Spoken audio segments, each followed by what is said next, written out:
Alright, I figure it's finally time we start talking about bonus content. Stuff that's not really specific to the main campaign of the game, just fun little extra stuff you can do on the side. Now this will be the first video I do without scripted commentary, so if things start to sound a little stilted or I start to stutter a bit, I just want to get that out of the way. I'm a little self-conscious about how I talk without a script. But the first thing I want to show off is now that we have beaten the game, we can access New Game Plus. So as you can see on the profile select screen, there is a clear note on our file. And when you select a file that has been cleared, you can start New Game Plus. This is a more difficult version of the main game. We'll start with all the things we previously unlocked in our last playthrough. So I'll have all of my weapons, I'll have all of my armor and whatnot, but things are going to be harder. Now, the kind of stuff that is going to change isn't immediately obvious in the very first stage, so I actually went ahead and got a little bit further into a New Game Plus file. So we'll just go off and show what's good about it. Okay, so before I go up to the next screen, I just want to open my inventory and show, again, we still have all of the things we picked up during our last playthrough, including all of our power-ups, our armors and whatnot, all of our health upgrades. I still didn't turn in like 18 of those music sheets, but as long as you've collected them, it still counts towards the 100% completion, so that's good. But coming up into the next screen, we can see what the first big change about New Game Plus is. The first big change is that enemies now do double damage. So normally I would only take like half a pip of damage from these beetles, now I take a whole damage from them. And it's going to make things a bit difficult coming into this next screen, because not only do we take double damage, but normally there'd be like a healing item right here. Unfortunately, nearly all healing items have been replaced by bombs. The only instance where this isn't really the case is during the boss rush at the end of the game, where only half of the turkeys are replaced with bombs. You can still find the occasional apple and carrot in a dirt pile, but none of the platters in stage are going to have turkeys. And on top of that, well, there used to be a checkpoint right here. New Game Plus also removes about half the checkpoints from every stage in the game. So, things in New Game Plus... Hey, kitty. Things in New Game Plus are quite difficult, especially if you do a file where you actually don't have anything unlocked. So I previously beat the game once without buying any upgrades or anything, so I got to play through New Game Plus completely fresh, and that is pretty challenging and fun. But let's say that's too challenging for you, and you want kind of a bonus, a little bit of help here on the side. There's a perfect little tool to give yourself just that little bit of an edge.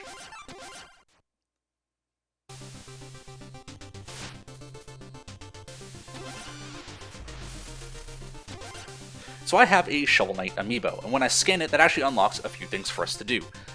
You can see there's some P2 stuff going on. We're going to ignore that for now. The first thing I want to show off is that you can set yourself as a custom knight, and what that is actually quite interesting. You can see that we have a level meter. Level 50 is the max level. I have leveled up the Shovel Knight amiibo previously in the past. You level up just by collecting a whole bunch of gold, and level 50 is the max. And every time you level up, you unlock new relics, new charges, new special, new customization options, and I'm going to show off basically everything there is to do with a custom knight. Now I'm going to go ahead and duck back into the first stage to really show off what you can unlock. So immediately right out of the gate, it doesn't look like we have anything unlocked. Not only that, but like I actually don't have like the trench blade anymore, or not the trench blade, the drop strike. I actually don't have the trench blade either, so like I still have to dig up piles in 5 scoops. Now, I'm going to first show off all of the new relics that you can unlock. You do unlock a lot of the same relics as you do throughout the main game. So like you have the Flare Wand, you have the Chaos Sphere, you have the Alchemy Coin, but you also unlock a lot of really new and quite frankly overpowered stuff. But I mean, it's really fun to use overpowered stuff. So the first one I show off is the Flario Rod. Conjures a close range cluster blast. Now this takes a lot of magic. I'm probably going to have to use a healing potion at some point just to get some more magic. This is a lot like the Flare Wand, except instead of sending a fireball out, it just creates an explosion directly in front of us. It's pretty powerful, but like I said, it takes a lot of magic. What else do we have? Throwing Anchor is old. The Fleet Flask is actually an item you unlock as part of Plague Knight's campaign, but it's pretty fun. What it does is when you use it, you start running forward uncontrollably. Like, I cannot stop this, or if I do, it stops the attack. Like, I can't change directions. So if I'm running forward, I can just keep going. I'm not holding any direction right now. As long as I jump, I can keep it going. But if I take damage while I'm not on the ground, that ends the whole thing. It's pretty fun to use. What else do we have? The phase locket is old. The toe anchor is a lot like the throwing anchor, except it costs less magic, and you also throw yourself. So this is a pretty good way to get height you normally would not be able to get. So normally I could just jump up here, but let's say I just wanted to get a little bit higher. Yeah, that's pretty fun to use. Definitely breaks level design. Shadow Knight is extremely fun, in my opinion. What this is it creates a clone in front of you, and then the clone attacks. I don't, but this is a good way just to do things very, very safely. So let's say there's an enemy over there I didn't want to attack. Now this does drain magic as you're using it, so you kind of have to be a little bit careful you don't run out of magic. Also, a thing you definitely need to be careful of is a lot of times when I have this out and I'm attacking someone, I'll jump as if the shadow is me, and then I might like fall into a pit because I just got so used to attacking with the shadow I thought I was the shadow. And that can kind of mess with you. Fishing rod is old, dust knuckles are old, propeller dagger is old. Bait bomb is another item that is from the Plague Knight campaign. Instead of a fishing rod, Plague Knight gets a bait bomb. And what this is a fish you send out, and when it dives into a pit, it will fish up the pits with an explosion. But you can also just use it as a weapon, because it goes along the ground, and it will explode. It's kind of like the alchemy coin in the sense that you can chuck it down ledges and get some damage from enemies below you. I'm actually going to go ahead and drink an Ichor just so I fill up my magic. The Ghost Glove is obviously a lot like the Dust Knuckles, except instead of you going, you just send the punches going forward. This is a very mobile weapon, so that's pretty fun to use. Unfortunately, it cannot destroy dirt blocks, which is weird, because you would expect it to be able to, because that's what the Dust Knuckles were good for. But it's just a solid ranged weapon that you can use while moving. The Rising Dagger is very fun. It's a lot like the toe anchor. It just sends you upwards. It's a good way to get some upward momentum. You cannot use it twice in a row, so if you try to break the level design by jumping up twice in a row with the propeller dagger, you're just going to fall into a pit. And that's not going to be very satisfying. We have the Infinite Dagger, which is probably my favorite weapon of all of the new stuff. It is a propeller dagger, but as long as you don't bump into anything, it just keeps going. So you can seriously break level design like this. I'm actually curious about something real quick. Can I do a Rising Dagger into an... Yeah, I can. Excellent! So that's a good way to get to the top of any screen and just fly across the whole thing. Just break any semblance of challenge whatsoever. And finally, we have... I'm going to drink my last chalice. The Buzzsaw Boomerang. This is the weapon that the big guys in Tinker Knight stage were using. So it's this big ranged attack that you can make it go in either direction, just like they could, just by jumping. This is a lot like the Sting Chameleon's weapon in Mega Man X. I forget what it was called. Boomerang Cutter? No, wait. Not Sting Chameleon. Sting Chameleon is weak to that weapon. This is Boomer Kwonger's weapon. Wow, I just embarrassed myself. Oh well. It's a pretty powerful weapon. Got some real good range on it. You can take care of enemies in front and above you. It's fun to use. But that's not all the Custom Knight is good for. You also get charge attacks. So normally when you charge an attack, you just get a normal attack that does twice as much damage. With the Custom Knight, you get a ton of crazy stuff. For example, we have the Burrow Bomber. So as long as I'm charging, and you're not even slowed with these charge, I can still move at full speed. But the charge attack for this is you send yourself flying instead of just doing a twice damaging attack. You can cover some good ground with this. There's just a lot of mobility options with the Custom Knight. It's pretty fun to use. Let's see, we also have the Flare Razor, which might be my favorite of the bunch, just because it's cool. When you charge up, you punch the ground and there's a ton of fire that spews in either direction. It's a pretty short range attack, all things said, but it's very fun to use it as a drop attack, because if you use it in the air, you just immediately crash downwards. And that's just really, really satisfying to do. Unfortunately, that guy got too far away. Let's see, we also have the Bomb Burst, which is, again, another Plague Knight ability. I'll be discussing Plague Knight later in this video, so don't worry about it. With the Bomb Burst, you create an explosion at your feet, and you send yourself flying. This is Plague Knight's main means of getting around a level. And it's pretty interesting to see that Shovel Knight can get it as well, even if it is just Custom Knight. It's just a fun way to gain extra height. Let's see, we also have the Blink Dash, which is really fun.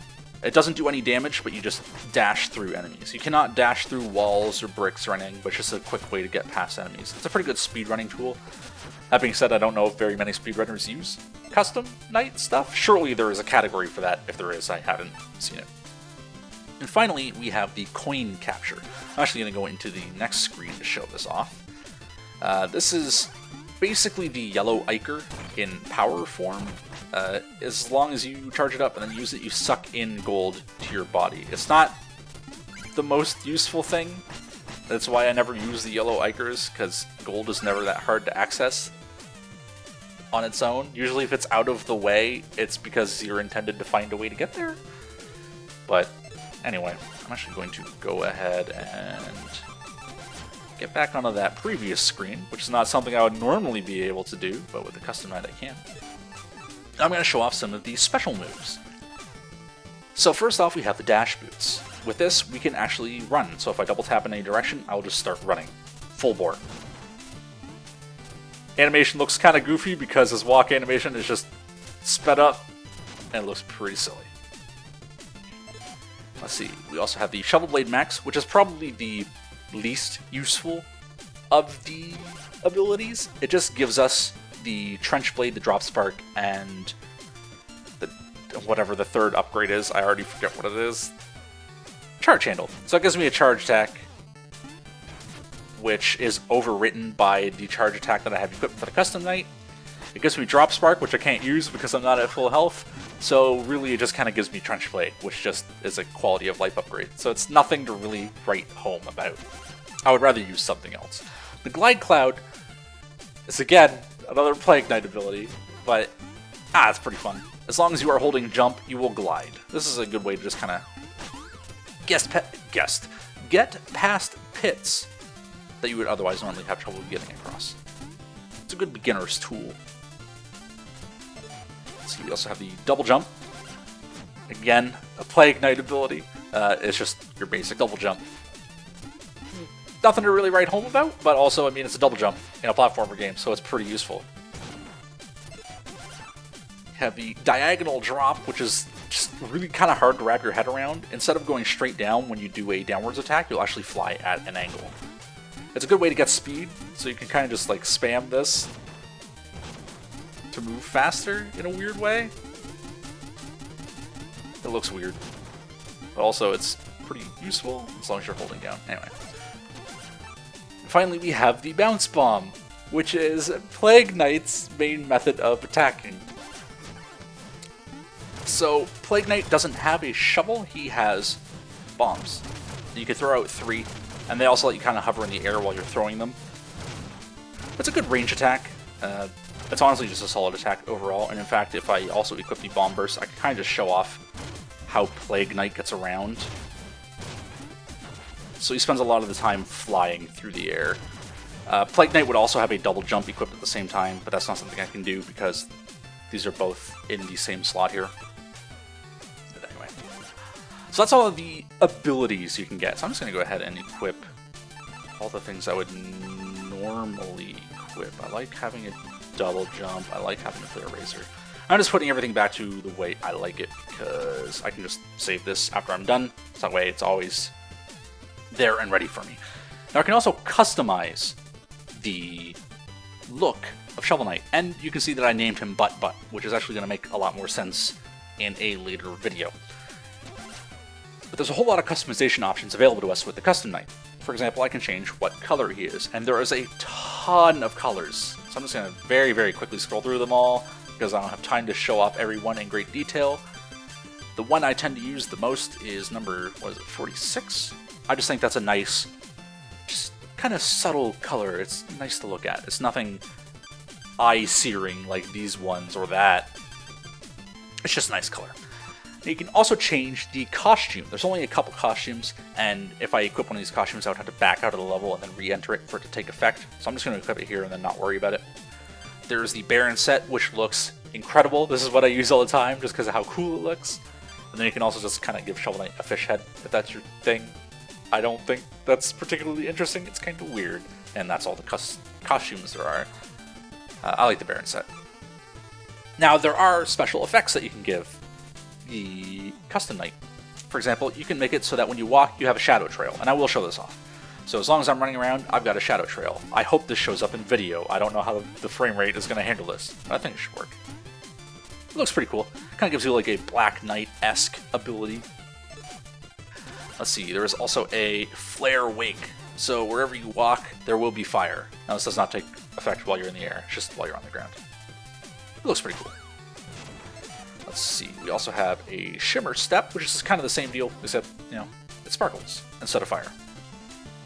I think this is what I tend to use, just because when I'm using the Baron set, it's kind of like a regal set of armor, and it looks cool. But it's not just walking things. You can also get a follower to follow you around. So I could get a cute bee, and this bee doesn't do anything, it just follows me around. And it's cute.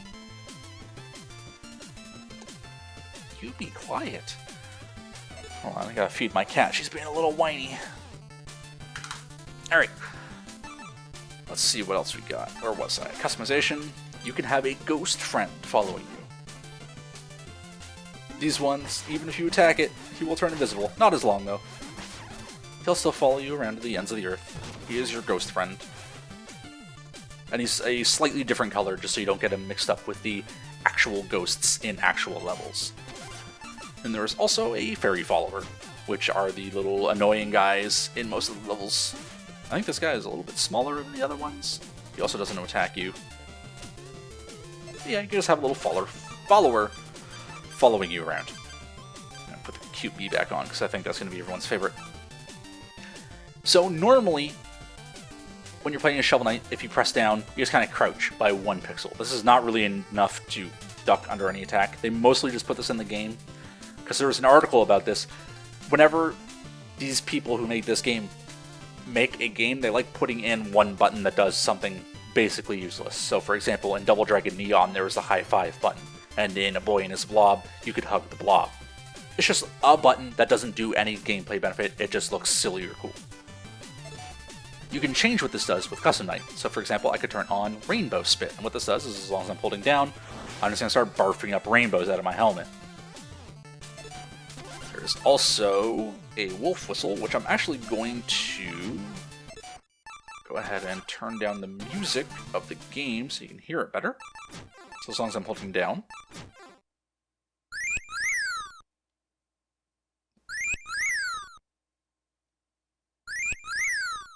Just kind of stick your hand right up in there on your helmet to whistle at people.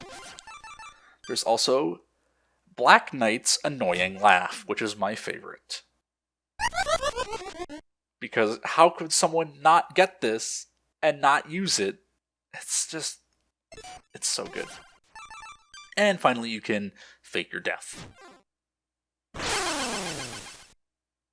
as long as I'm holding down, Shovel Knight pretends to be dead. And that's all there is for the Custom Knight stuff. Let me turn the music back up, because we are not entirely done here. Oh, weird. Hold on, that did not... Let's see. Nope, it did. Oh, I guess I had to get back into the level. Anyway, that's kind of all there is for the Custom Knight. I'm going to go ahead and equip things I like to have. Personally, I like the Shimmer Step. And I'm going to go ahead and save my Custom Knight. So now whenever I tap this Amiibo onto a 3DS or another Wii U, this exact loadout will be the first thing that shows up. And that's not the only thing you can do with the Amiibo. Let me go ahead and return to the map. So there's one final thing you can do with the Amiibo. Oh, I want to save and... Oh, okay. Gotta save them again. Yep. Interesting. Nope. I want to actually... Oh, okay, I got it. Sorry. I need to deactivate this Amiibo first, because I can't enable the other thing while Amiibo functions are already enabled. So I'm going to go ahead and enable it again. Sorry, Amiibos are weird. P2 is actually a second player. It is a co-op mode exclusive to the Wii U version. I could set player 2 as a custom knight. I'm just going to go ahead and set player 2 as a regular old classic knight. So I hold controller on player 1, hold a button on a controller for player 2. Now I'm doing this by myself. I don't have a second person to play co-op with. Maybe someday in the future. No promises. Could have something cooked up. But for now, I'm just going to be finagling this with 2 controllers.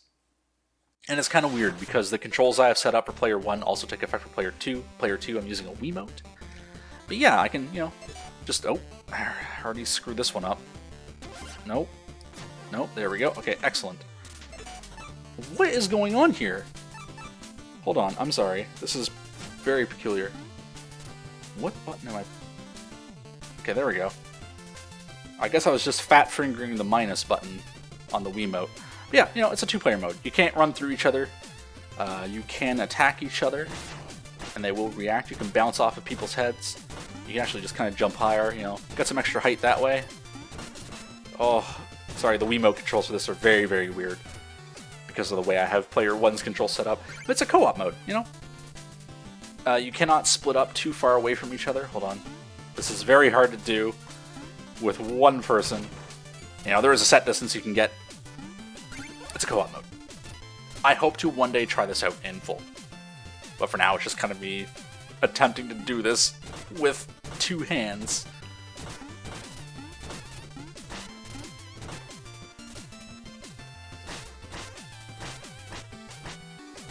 That's weird. Oh, right, I got to attack from behind to get him to do the... Nope, that's weird. How do I... There's a way to get the other Shovel Knight to actually, physically react to an attack. Let me... Yeah, there we go. Poke him in the butt. There we go. I mean, that's co-op mode. I could have player 2 set to custom knight, so the custom knight would have a ton of overpowered abilities if the person you are playing with needs a little assistance, but it's just a fun little thing you can do on the side. So now that I'm done talking about Wii U exclusive content, I'd like to take a moment to talk about the exclusive content for the other platforms, because this game has come out on a lot of different systems. It came out on the PC, 3DS, Wii U, Xbox One, PlayStation 4, and Vita. Maybe somewhere else, maybe it's running on someone's toaster, I don't know. But each version has some exclusive content, except for the PC. The PC actually is the only platform to not have content exclusive to that ecosystem.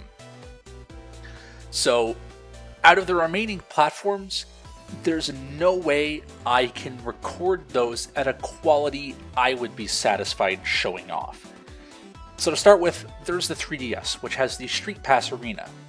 Now the 3DS, there's no way I can record this because while I do have a 3DS, there's no easy way to capture gameplay. I would have to buy a new 3DS, not a new 3DS, but a 3DS that is new to me, and then pay someone to install a capture card to it, and that would cost $400, or if you're Canadian like me, that would be about $7,000, and that's just not within the realm of possibility. Then we also have the PlayStation 4 and Vita. Now I did have a friend offer to record the footage of the exclusive Kratos boss fight for me, and let me comment over it. But that's something I had to kind of decide against, because to me it would feel kind of weird to try to talk about something that I've never played before. I've never played the Kratos boss fight, I've just watched videos. And it'd be hard for me to discuss strategies or what's going on if I've never physically done it before.